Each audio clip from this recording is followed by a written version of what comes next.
2 Coríntios capítulo 6, fazer a leitura apenas dos versos de 1 a 3.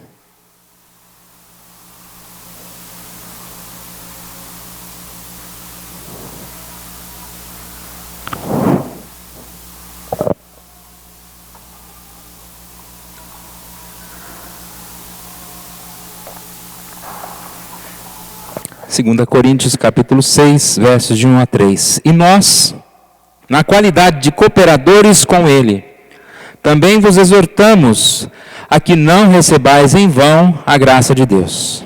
Porque ele diz: eu te ouvi no tempo da oportunidade, te socorri no dia da salvação.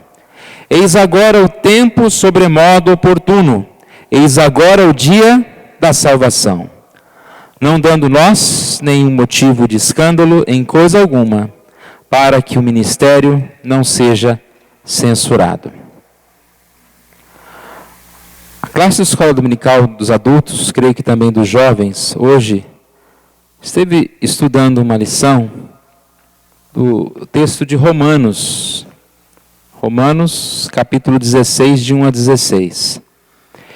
E essa lição, ela falava sobre cooperação, uma igreja que não teve um grande fundador, mas ela foi criada para o trabalho de cooperação. A igreja que foi organizada, o trabalho foi desenvolvido em Roma pela graça de Deus. E eu achei muito oportuno a ideia que é levantada na lição. Muitas vezes nós já ouvimos falar, que Paulo foi impedido de ir para Roma, mas a gente ficava meio sem saber por quê. E nessa lição dá alguns motivos. Diz que Paulo, de certa forma, foi impedido de ir para Roma, porque Deus queria que ele fosse para outros lugares, né? Isso parece claro, mas que havia maior necessidade em outros lugares.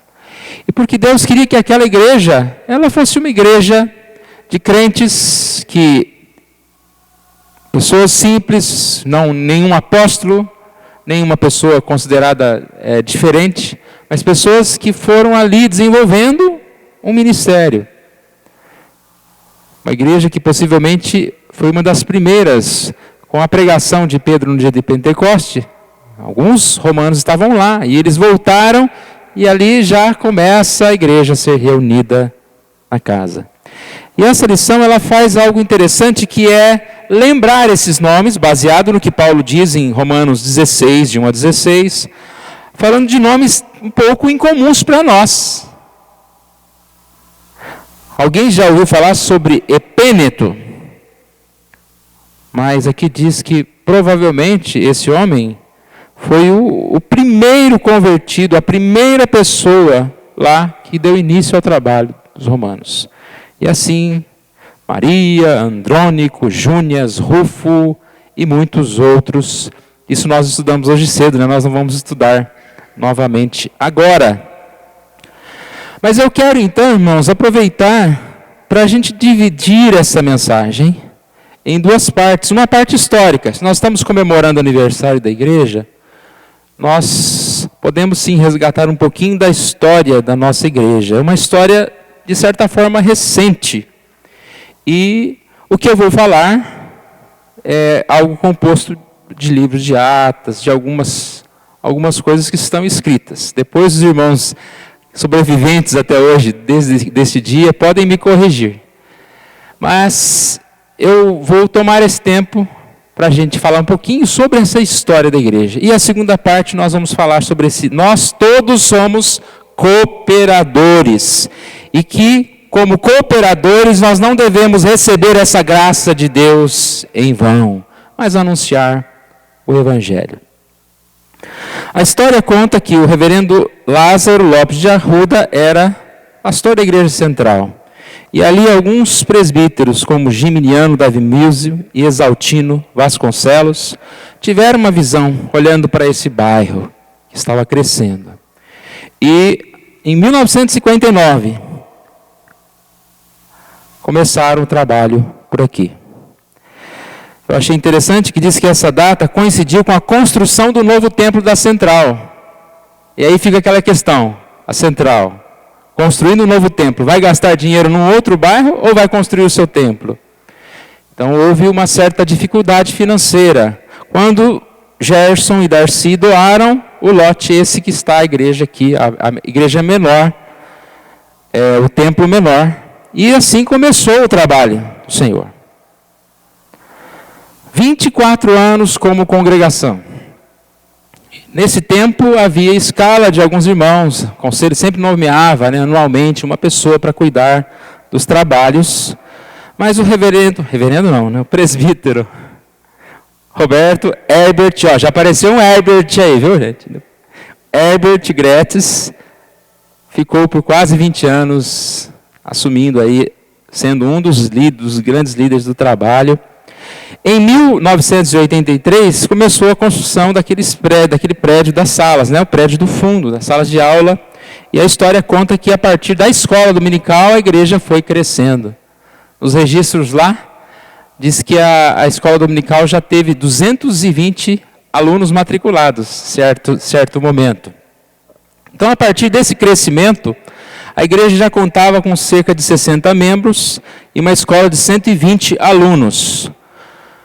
Foi quando foi dado início à questão da organização da igreja. Esse mesmo momento que a igreja iria ser organizada, coincidiu com o tempo da mudança do pastor João de Almeida e a chegada do reverendo Cícero. E, na época, foi um choque um pouco grande essa mudança de pastor, um pastor, vamos dizer assim, mais pentecostal. Muitos irmãos também saíram da igreja central. E aqui na história diz que cerca de 60 pessoas também vieram para a igreja que seria fundada, a igreja do Jardim Maringá. Então, no dia 22, como está aqui no nosso boletim, 23, Dia 23 de fevereiro de 1985, durante um culto público, culto vespertino, dirigido pelo reverendo Samuel Barbosa, foi organizada, essa que é a segunda igreja, depois de 100 anos, de mais de 100 anos, que já tinha igreja central. Foi organizada a igreja presbiteriana do Jardim Maringá, culto dirigido pelo reverendo Samuel Barbosa. A igreja que se existia era apenas aquele templo menor. Não existia, não havia sido comprado aqui ainda, depois os irmãos me corrigem, e havia só a igreja e o salão de trás ali. Tá? Depois foi comprado os lotes de lá. Então, o que foi ganhado foi os 2 lotes da igreja que a gente chama às vezes de igrejinha. Foi recebido por doação. Depois foi comprado os lotes de lá, da quadra, e foi comprado os lotes daqui. Esse lote onde é construída a igreja. Antes de falar um pouquinho da construção, eu quero tomar o tempo dos irmãos, como nós já dissemos, é oportuno citar alguns nomes. Nós temos, nesse momento, nesse dia da organização da igreja, profissão de fé e batismo. No dia que a igreja foi organizada. Maria do Carmo Marques dos Santos, Leila Ribeiro da Silva, Eloírce Domingues de Lima, Ageu da Silva. E transferências à central. É claro que só existia a igreja central. Então, o que acontece? Quando uma igreja é organizada, todos os membros da central que eram parte do Jardim Maringá são automaticamente recebidos na nova igreja. Farei aqui uma leitura ligeira de apenas primeiros nomes e algumas partes aqui, tá, irmãos? Membros recebidos da central: Horaci Monteiro, Maria Eni, Luiz César, Ana Gretes, Roberto Gretes, Isabel Bueno, Eurico Monteiro, Valdemar Figueira, Aristides Monteiro, Zelinda Santos Teles, Mauraci Monteiro, Geni Almeida, Ana Maria, Isaltina Teles, Oswaldina, Elizabeth Gomes Moreira, Lídia Gonçalves, Eleni Gonçalves, Alzira Teixeira, Ruth Almeida, Severiano, Shirley Silva, Vânia Páscoa, Joaquim Silva, Nair Campos, Acir Camargo Monteiro, Regina Célia de Melo Monteiro, Eliana Campos, Marlene Domingues, Elier Leme, Milton Flávio, Carlos Roberto Teles, pastor Carlos Teles, Ruth Gomes, Graziela, Tereza Gonçalves da Cruz, Júnior Melo Monteiro, Amantina, Setembrina, Rubem Moura,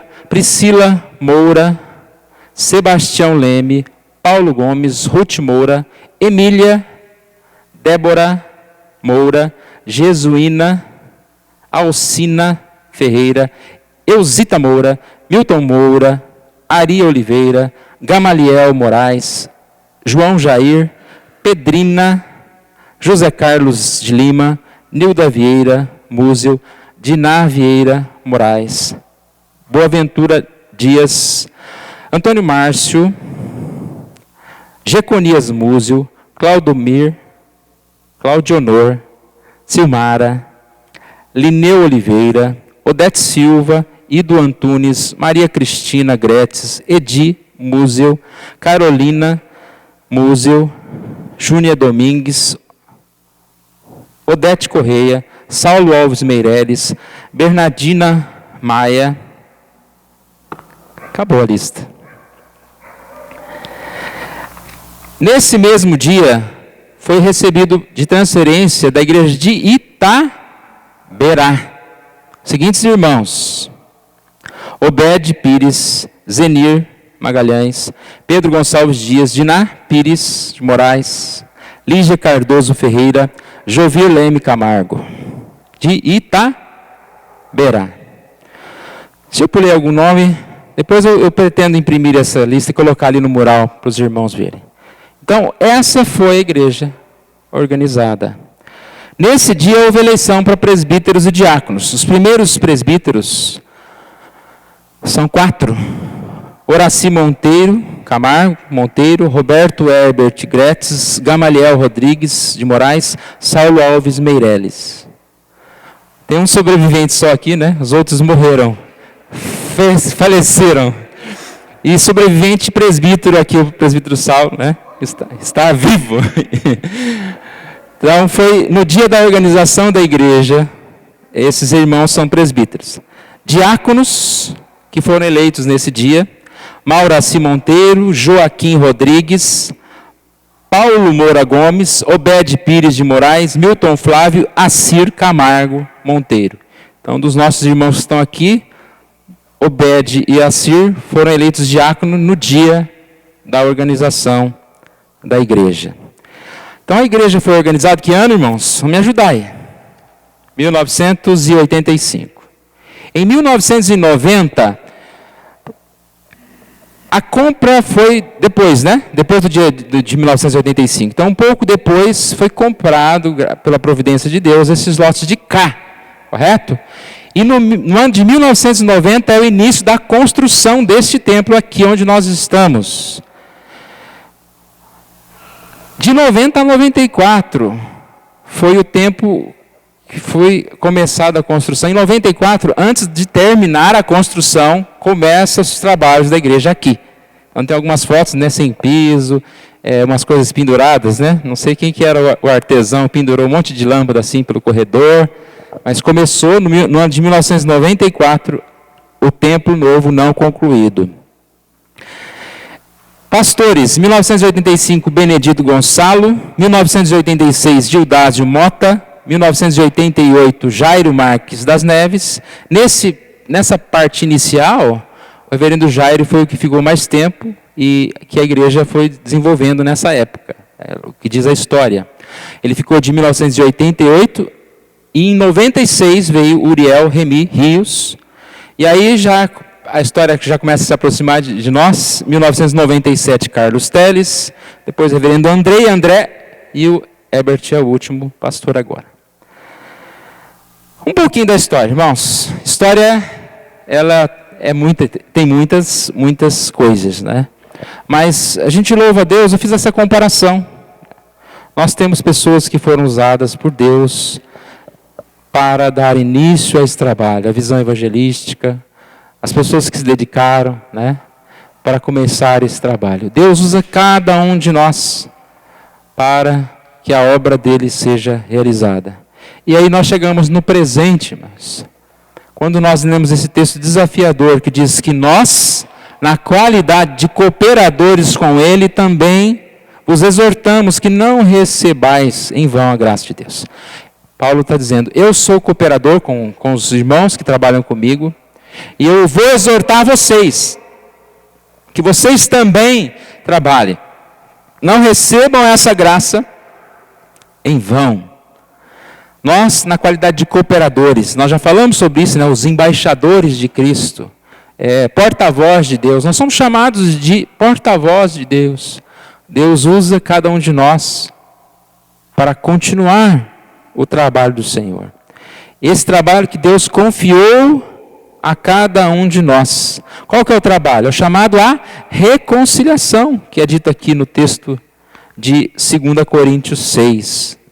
Nós somos chamados a levar a reconciliação. Olha o versículo 20. Somos embaixadores de Deus, em nome de Cristo, como se Deus exortasse por nosso intermédio, em nome de Cristo, pois rogamos que vos reconcilieis com Deus. Somos chamados a trazer esta palavra. E nós precisamos trabalhar, precisamos servir a Deus. Qual é a nossa motivação? Ele diz aqui no capítulo 6, eis agora o tempo oportuno, o dia da salvação. Se remete a texto de Isaías que diz que haveria o tempo oportuno. O tempo de anunciar a Jesus. É esse o tempo. Pois em breve Jesus voltará. É o tempo que nós temos para anunciar a salvação em Cristo Jesus. Não deixe o tempo passar. Se eu tivesse convidado, se eu tivesse falado. O tempo que nós temos é agora. Nós somos ministros do Evangelho, devemos servir esse Evangelho. Não só ficar pensando em fazer alguma coisa, não só falar que vai fazer. Essa história de prometer, nós somos muito de promessa. Não, vou fazer. Eu ouvi uma frase um dia, eu não gostei muito não. Porque eu estava conversando com 2 amigos e falei, vou para Goiás, vou trazer uma pimenta para vocês. Aí os 2 olharam para minha cara e riram e falaram, promessa é dúvida. Eu me senti ofendido. Porque se eu falei que ia trazer, né? Sou uma pessoa responsável. Né? Trouxe? Não, porque eu fiquei bravo, não trouxe. Eu falei, não vou trazer também não. Não me duvidou da minha palavra? Vai ficar sem pimenta. Né? Ou trazer uma pimenta bem forte, né? Para dar para o sujeito lá. Promessa é dúvida. Vocês viram um texto que tem aqui no nosso boletim? Cadê o boletim? Aqui. Quando fala de homens e mulheres presbiterianos, no final diz, Provérbios 14, 23. Todo trabalho árduo traz proveito, mas o só falar leva à pobreza. Todo trabalho é proveito, meras palavras levam à penúria. Então, não basta falar. Nós temos que trabalhar. Não adianta falar, né? Eu já vi algumas pessoas falarem, o negócio bom que dá dinheiro é plantar. Não sei se é pinos, o quê. Você planta, fica lá 4 anos, e depois cresce, você corta e dá dinheiro e tal. Eu só vejo a pessoa falar, nunca foi lá plantar, nunca comprou nenhuma terra, né? Então não adianta você falar. Vamos lá, vamos fazer, né? Lá, compra lá o tal do pé do não sei o quê e faz. Então nós percebemos que nós somos chamados a não receber essa graça em vão. O que é graça em vão? Sem comprometimento, sem compromisso. Isso é receber algo em vão. É como se você recebesse um presente e falar, tá bom, aí, não tenho o que fazer com esse presente. Esse é o tempo da salvação, é o tempo do compromisso, é o tempo que Deus coloca cada um de nós, a humanidade, junto da humanidade, junto das pessoas, para restaurar a paz, para que essas pessoas possam restaurar a paz. É aquela história, né? John Stott fala que a gente às vezes fica reclamando que o mundo está apodrecendo, que o mundo está em trevas, que o mundo está em confusão. Ao invés de fazer isso, a gente ia perguntar, mas cadê o sal? Cadê a luz? Quem que é a luz do mundo? Quem que é o sal que tempera para que esse mundo não apodreça, não se desperte? Somos nós que somos chamados a levar a mensagem, a paz, a luz ao mundo. E ele começa aqui dizendo que é fundamental nós não vivemos e motivo de escândalo em coisa alguma, para que o ministério não seja censurado. Então, como cooperadores, irmãos, nós temos que testemunhar. Nosso nome, ele vai ser lembrado. E é duro, né, quando a gente é lembrado e a pessoa fala, fulano, ixi, né? Ou seja, nós estamos deixando a nossa marca. Você é um líder da igreja. Você é um pastor da igreja. Você é um presbítero da igreja. E esse nome ficou marcado. Tem um livro lá que está anotado o seu nome, que a sua história, o que você fez pela igreja. E a gente precisa honrar a palavra de Deus. Paulo não estava preocupado com o nome dele. Ele fala, mas que o ministério não seja achado em falta, não seja censurado. Eu preciso honrar a minha igreja, honrar o trabalho do Senhor. E por isso eu preciso dar testemunho, servir a Deus. E aí ele fala, irmãos, resumidamente, sobre a questão de grande resistência. Ele fala, versículo 4 aqui ao versículo 10, olha o versículo 4, 2 Coríntios 6, 4. Pelo contrário, em tudo recomendando-nos a nós mesmos, como ministros de Deus, na muita paciência. Essa palavra, na muita paciência, ela é chamada em uma outra tradução, em grande resistência. Em grande resistência. E foi isso que Paulo demonstrou na sua vida. Ele arriscou tudo para servir a Deus. E Deus supriu as suas carências. Ele escutou muita gente perseguindo, muita gente dizendo que ele não valia nada, foi penalizado, sofreu muito, mas ele teve muita paciência, porque o ministério de Deus é foco. Paciência, irmãos, nós precisamos ter paciência, porque nós somos pessoas que estão servindo a um Deus vivo, e nós precisamos assim ter paciência. A raiz da palavra paciência fala que ela é raiz da bondade, né? Paciência é bondade, é amor. Então nós precisamos ter paciência. Ora, é necessário que o servo do Senhor não viva a contender. 2 Timóteo 2:24.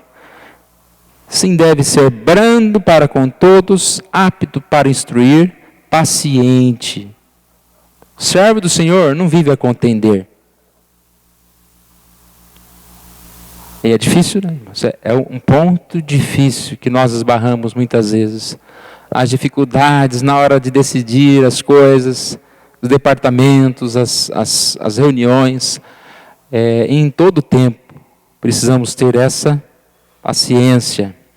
E com certeza, irmão, você se dispõe a trabalhar para o Senhor. Você acha que todas as portas vão se abrir? Não. Mas eu estou trabalhando para o Senhor, eu vou sair arrombando as portas todas, vou sair chutando as portas. Não, eu não posso arrombar as portas. Eu preciso ter paciência, jeito e, com certeza,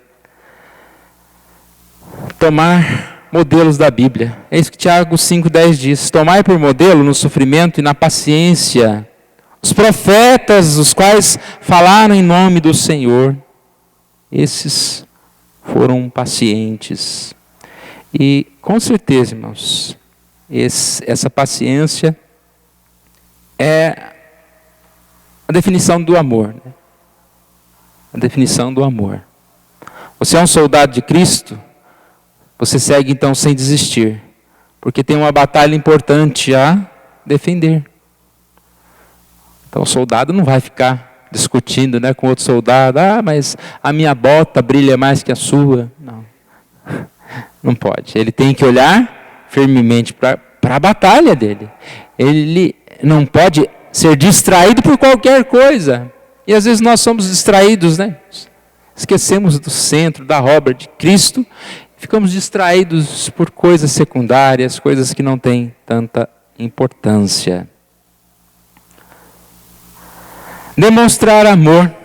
Eu achei interessante um texto, Mateus 24:12, que diz: por se multiplicar a iniquidade, o amor se esfriará de quase todos.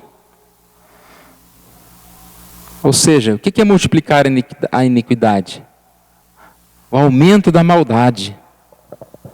Às vezes a gente olha, não é possível, como que o mundo está perdido, como que as pessoas são más? Deve ser só porque tem televisão agora, né?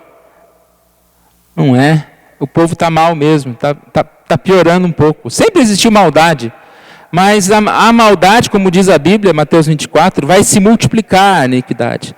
E o que vai acontecer? O amor vai se esfriar. O amor de muitos tem se esfriado por causa da maldade. E nós não podemos deixar o amor esfriar por causa da maldade do mundo. Então, irmãos, esse texto eu não vou me delongar falando de ponto a ponto, como nós já estudamos na quarta-feira, mas ele fala que paciência Paulo teve nas aflições, privações, angústias, né? Perseguições, açoites, prisões, tumultos, trabalhos, vigília, fome. Em tudo ele teve paciência. E ele fala sobre a pureza, ele manteve a pureza, a sabedoria, a longanimidade, a bondade, o amor não fingido. Então são tudo coisas difíceis de se manter em tempos de aflição. Pensou, o irmão pisa no seu pé, você dá um sorriso para ele, de amor não fingido, é difícil, não? Às vezes você, para não brigar com alguém, você finge amá-lo. E não, Paulo diz que não, eu persisti, continuei amando as pessoas. A paciência dele diante do trabalho, né? Como é difícil diante do trabalho que nós estamos fazendo. Às vezes ele diz aqui, ser desonrado, reconhecido como enganadores, desconhecidos, né? Você faz alguma coisa e ninguém vê, castigados, entristecidos. Mas ele disse, contrastes, né? Enganadores, mas verdadeiros, desconhecidos, entretanto bem conhecidos, morrendo, mas vivemos, castigados, porém não mortos, entristecidos, mas sempre alegres, pobres, mas enriquecendo a muitos, nada tendo, mas possuindo tudo.